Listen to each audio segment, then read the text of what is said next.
আসসালামু আলাইকুম। Tips and ট্রিক্সের আজকের পর্বে আমরা দেখব কিভাবে উইন্ডোজ 10 কে অ্যাক্টিভ করতে হয়।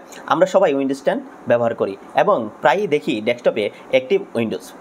আপনারা খুব সহজেই অন্য কারো সাহায্য ছাড়া উইন্ডোজ 10 কে অ্যাক্টিভ করে নিতে পারেন। পুরো ভিডিওটি দেখুন, আশা করি আপনার সমস্যার সমাধান হয়ে যাবে। তো শুরু করা যাক। প্রথমেই আমরা ডেস্কটপে একটি টেক্সট ফাইল নিয়ে নেব। টেক্সট ফাইলটি আমরা যে কোনো একটা নামে সেভ করব। তারপর টেক্সট ফাইলটি ডাবল ক্লিক করে ওপেন করব। ওপেন করার পর আমরা কোডটি পেস্ট করব। কোডটি পেস্ট করার পর আমরা ফাইলে যাব এবং সেভ এজ ফাইলে গিয়ে আমরা .cmd দিয়ে ফাইলটি সেভ করে নেব।